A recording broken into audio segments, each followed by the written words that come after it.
우리가 이번 한 주 동안 기도에 대해서 생각해 보면서 성령께서 기도하게 하시는 것, 성령께서 제자들에게 임하였을 때 일어나게 된 변화 중에서 기도의 주체가 바뀌게 되는 사건에 대해서 하루 살펴본 적이 있습니다.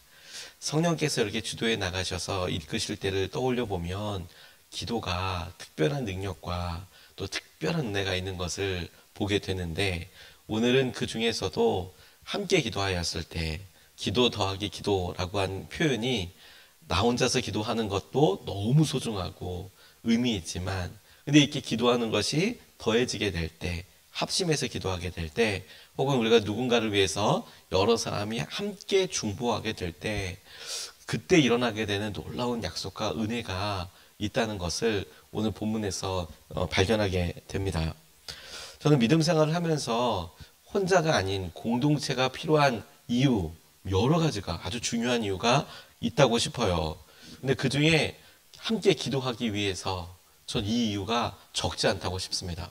함께 모여야 우리가 서로 독려하고 격려하면서 우리가 예배도 하고 서로 섬기면서 힘도 얻고, 짧은 시간이 아니라 긴 시간 동안 주님을 기쁨으로 섬길 수 있는 단초도 되지만, 이것도 너무 중요한데, 기도하는 것도 혼자서 기도하는 것과 둘이서 셋이서 기도하게 되는 것이 많이 다른 부분이 있다고 싶어요. 그러니까 장점으로서 다르다라는 겁니다. 제자들이 직면한 위협은 아주 실제적인 거였습니다. 각 개인에게 있었던 어려움이 그들이 죽을 수도 있고, 그리고 실제적인 위협을 받고 있었고, 재정적인 어려움들도 겪고 있었죠.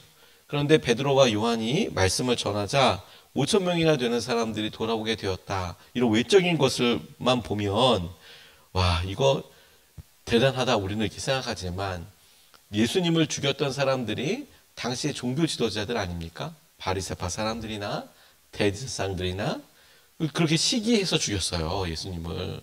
그런 사람들이 다시 예수님의 제자들, 그들을 보았을 때 어떤 마음이었겠느냐라는 거예요. 그 시기와 위협이 대단했겠죠. 확실한 위협이 있었겠죠. 잡아들였던 사람들이 이 제자들에게 절대로 예수님에 대해서 전하지 말라고 명령한 후에 이제 풀어준 내용이 오늘 본문 말씀인데, 이런 맥락이 있는 거예요. 예수님이 그들의 모략과 음모로 바로 얼마 전에 돌아가시고, 그런데 제자들이 그 예수님이 부활하셨다고 또 이야기하면서 이렇게 하는데, 그 영향력이 예수님께서 살아 계셨을 때 만큼 막 이제 이어져 나가는 것을 보고 위협됐다라는 것은 그냥 한번 겁이나 준다 이런 느낌이 아니라, 예수님은 그렇게 죽였으니 이 사람들은 그런 똑같은 분위기에서 음모로 모함으로 죽인다면, 그러면 소요 상태가 쉽지 않을 것 같다라는 차원에서 냅둔 거, 이렇게 이해하는 게 조금 더 맞겠다고 싶습니다. 그런데 베드로와 요한이 돌아와서 제자들에게 자신들이 당했던 고초와 어려움들을 그냥 그대로 이야기해요. 근데 그것을 통해서 함께 기도하는 내용이고, 그들이 고난과 어려움을 중심으로 보는 것이 아니라 그럼에도 불구하고 함께 기도했을 때 어떤 일들을 보게 되느냐 하는 것이죠. 오늘 본문 말씀에서 베드로와 요한뿐만 아니라 제자들이 함께 기도하면서 기도가 더해질 때 일어나게 된 첫 번째 우리가 좀 주목해 보고 싶은 것은, 사람들의 사명이 더욱 분명해지고 그리고 그 믿음이 확고해지더라라는 거예요. 혼자 있을 때보다 함께 기도하니, 내가 이런 고난을 받고 있으니 내가 실패한 건 아니야? 내가 이런 고난을 받고 있으니 나는 그들의 위협대로 이대로 넘어지는 건 아니야? 쓰러지는 것 아니야? 근데 같이 기도하고 나니, 서로 이 말을 나누고 함께 기도하니 어디로 가야 할지 사명도 명확해지고, 그리고 사람들을 향한 믿음도, 하나님을 향한 믿음도 분명해지더라는 거예요. 오늘 24절 25절 말씀을 보면 이렇게 나와 있습니다. 동료들은 이 말을 듣고서 다 같이 하나님께 부르짖어 아뢰었다. 하늘과 땅과 바다와 그 안에 있는 모든 것을 지으신 주님께서는 주님의 종인 우리의 조상 다윗의 입을 빌어서 성령으로 이렇게 말씀하셨습니다. 어찌하여 이방 민족이 날뛰며 뭇 백성이 헛된 일을 꾀하였는가? 이렇게 말씀하고 계십니다. 그들이 이런 말을 듣고서 다 함께 하나님께 부르짖었다. 그들이 우리를 위협하고 그리고 이렇게 하지 말라고 예수님에 대한 말을 전하지 말라고 하고 위협하고 우리를 풀어줬다. 이런 고초가 있었다. 근데 그들에게 보이는 반응이 뭐냐면 그것을 보고 다 함께 부르짖었다라는 거예요. 다 함께. 그러니 베드로와 요한은 그들이 당했던 어려웠던 상황, 무슨 일을 당했는지, 어떻게 위협했는지를 나눴잖아요. 근데 반응이 되게 중요한 거예요. 다 함께 그것을 묻고 기도하였다니 그랬더니 그들의 결론이 뭐냐면 위협에 굴복하게 된 것이 아니에요. 다윗이 시편에 말했던 것을 어찌하여 열방이 이렇게 일어나서 하나님 말씀을 전하는 것에 대해서 위협하고 이렇게 으르렁거리느냐. 그 반응의 핵심이 뭐냐면 29절 말씀에 이렇게 나와 있어요. 주님 이제 그들의 위협을 내려다보시고 주님의 종들이 참으로 담대하게 주님의 말씀을 말할 수 있게 해주십시오. 그렇게 위협하니까 아이고 힘들다 어렵다 못하겠다가 아니라 함께 기도했더니 이 일은 주님이 원하시는 것이고 그래서 하나님께서 하시는 일에 우리가 힘을 내어서 하나님 이 일을 말할 수 있도록 담대하게 말할 수 있도록 해 주십시오라고 기도가 그 방향이 명확해지고 오히려 그런 위협을 통해서 자신들이 해야 될 어려움을 더 명확하게 직면하게 되는 그런 믿음의 놀라운 은혜를 보게 되는 겁니다. 하나님께서 우리에게 어려움과 고난이 없게 하시겠다고 말씀하지는 않으셨습니다. 그렇지만 우리가 그런 어려움과 그런 힘든 것, 위협 때문에 무너지지 않을 거라고 말씀하셨어요. 그럴 때에도 우리와 함께 하시겠다고 말씀하셨어요. 우리는 주님을 함께 하는 그런 시간이 평안함이라고 형통함이라고 기대하는데 맞습니다.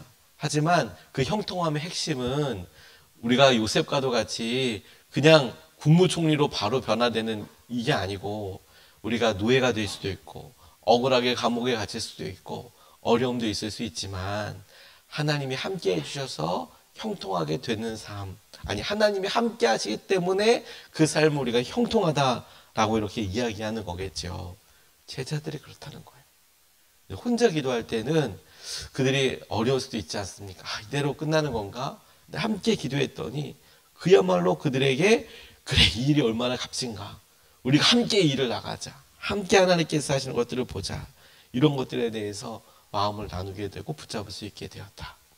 저는 이 말씀을 준비하면서 우리 예수님의 사람들 교회에 이런 것이 있으면 이런 부흥이 있으면 정말 좋겠다. 함께 기도하여서 일어나게 되는 공감과 은혜가 우리에게 있으면 좋겠다. 이렇게 부흥이 우리 가운데 있으면 좋겠다. 이런 마음을 소원하게 되었어요.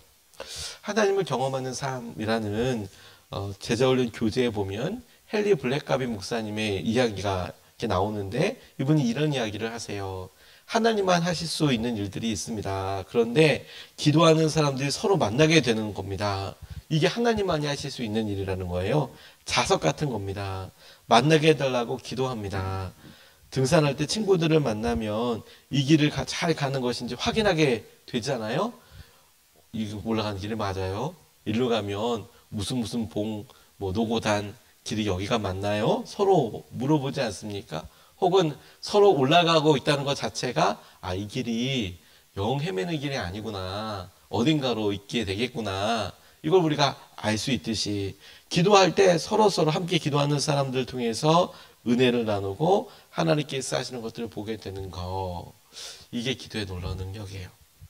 그런 여러분 우리가 새벽에 나갔을 때에도 앉아서 이렇게 생각하잖아요. 오늘 누구 왔나? 이렇게 할 때 그냥 그 참여 자체가 여러분들에게 은혜가 되고 그래 이렇게 우리 열심을 내보자. 저분도 진짜 힘들 텐데 이런 시간을 같이 기도하는구나. 그것 자체가 서로 힘이 되고 은혜가 되고 도전이 되죠. 근데 똑같이 여러분 우리만 힘이 되는 게 아니라 우리를 보는 사람들에게도 사실은 마찬가지죠. 제가 헤르노트라는 곳에 방문하게 됐을 때 이 헤르노트가 진젠드로프 백작이라고 초기 감리교회에 엄청난 영향을 주었던 사람인데 당시에는 경건주의라는 아주 특별한 은혜로운 그런 분위기가 있었습니다. 경건주의란 말씀대로 살아보자. 아주 단순한 거였어요. 말씀대로 그대로 살아보자. 그래서 경건주의의 최고봉, 경건주의로 당시의 모든 일에 있어서 참 믿음의 실험을 했던 사람이 감리교를 설립했던 웨슬리 목사님이기도 합니다. 이 진젠드로프 백작과 그 헤르노트에 살고 있었던 모라비안 교도들이 웨슬리에게 엄청난 영향력을 주었어요. 그런데 그곳에 가면 24시간 동안 기도하던 후터버그 기도탑이라는 곳이 있습니다. 정말 되게 놀라운 곳이죠. 무덤 한가운데 그냥 초라한 움막보다 좀 더하고 그냥 그런 나무로 된 이런 기도 장소를 이렇게 표시해 놨어요. 그런데 그곳에서 24시간 동안 남녀 두 사람이, 아마 부부겠지요. 남자 여자 두 사람이 1시간씩 24시간을 기도하는 거예요. 24시간 끊이지 않고. 그런데 그걸 100년 넘게 했대요. 100년 넘게. 근데 제가 너무 그 이야기를 듣고 마음에 띄었던 게 뭐냐면, 아, 그러면 이 모라비안 교도들이 한 수만 명이었나 보다 이렇게 생각하기 쉽지 않아요? 300명 조금 넘었대요. 300명 조금 넘었는데 24시간 동안 100년. 그럼 여러분, 이게 적어도 3대를 이어서 기도했다는 거예요.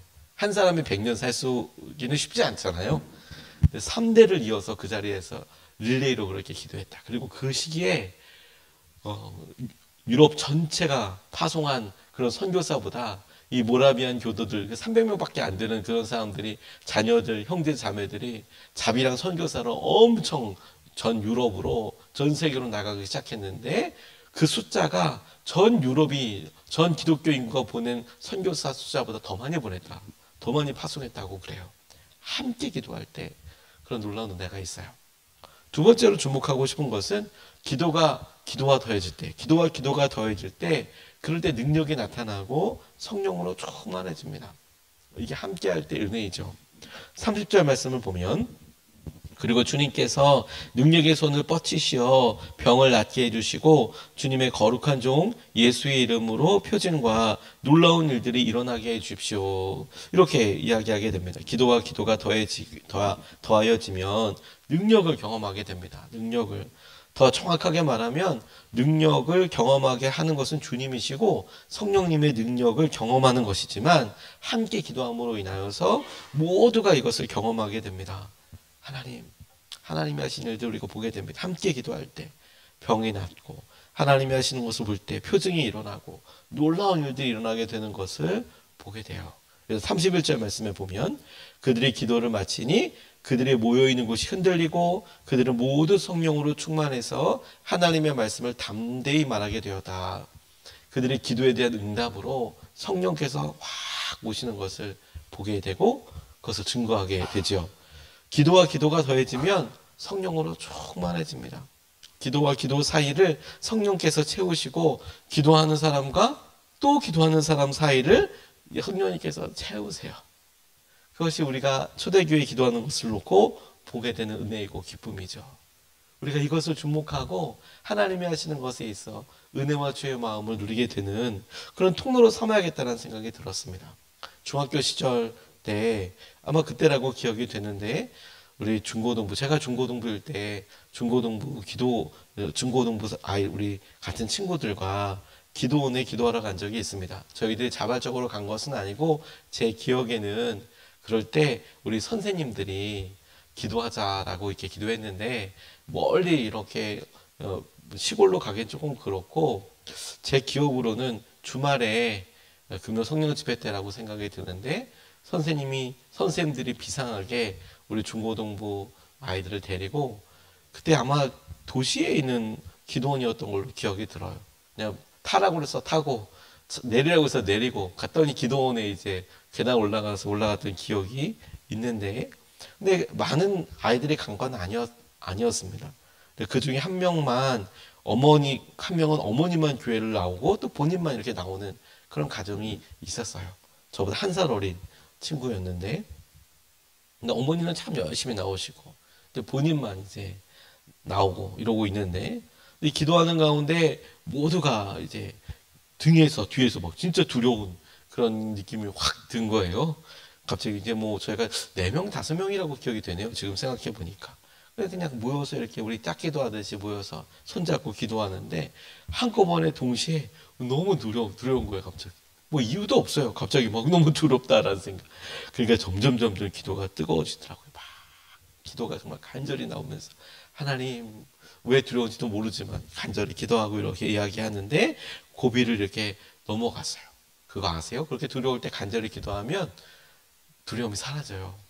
안 사라지던 데요가 아니라 사라질 때까지 기도하는 거예요. 그러면 뭔가 다가닥 넘어가는 그런 느낌이 있어요. 그리고 이제는 알아요. 그때가 그렇게 한번 따가다 넘어가는 순간이 우리가 삶의 시험에 사단의 유혹에 한 걸음 승리하는 순간이라는 것을 알아요. 자, 그 고비를 넘어갔다. 우리는 그렇게만 그때 알았죠. 근데 이제 돌아왔어요. 돌아왔고 나서 이제 확인하게 되는 게 뭐였냐면 당시만 해도 핸드폰이 없었잖아요. 한 뭐 3, 40년 전만 해도 없었죠. 40년 전만 해도. 근데 그 친구 아버지가 술을 먹고 들어오셔서 막 그렇게 이제 하셨나 봐요. 근데 이제 기도하고 이제 새벽에 들어가니까 술 먹고 들어오셔서 막 뭐라고 그러셨는데 교회 나가는 거 그렇게 싫어하시고 더군다나 이 애가 이렇게 이야기하니까 막 화내고 그러실 만한데 그냥 잘 넘어가게 됐다는 거예요. 은혜로 덮어주셨다는 거예요. 그리고 그 친구가 그런 간증을 하더라고요. 평소 때 아버지 성경이었으면 집이 난리 날 뻔했는데 그런데 이상하게도 그날은 아버지가 그렇게 늦게 간 적도 없고 그냥 밤 새벽에 가니까 그죠? 그런 적도 없는데 아버지가 이렇게 잘 넘어가게 되었다. 근데 그런 단순해 보이는 일을 통해 함께 기도했던 사람들은 다 분명하게 알았어요. 그렇게 두렵고 어려운 것이 기도하고 함께 기도했더니 넘어서게 하시는, 함께 기도했을 때 경험할 수 있는 성령의 능력이고 은혜인 거구나. 작다고 작은 일이 아니라 성령께서 하시기에 주목하고 우리가 분명히 표징으로 삼을 수 있는 일들이구나. 여러분, 우리 함께 기도해야겠어요. 우리뿐만이 아니라 우리가 기도의 자리에 순종하는 것 너무 중요하고, 근데 그럴 때 소중한 기도의 사람들 속회 때나 혹은 이렇게 새벽에 함께 예배할 때나 기도 제목을 요청할 때나 꼭 여러분 그런 사모함을 중요한 하나님을 경험하는 믿음의 실험으로 붙잡아 보시기를 주님으로 축복합니다. 그래서 기도가 더해져서 하나님의 능력과 은혜를 놀랍게 경험하는 저와 여러분 되시기를 주님의 이름으로 축복합니다.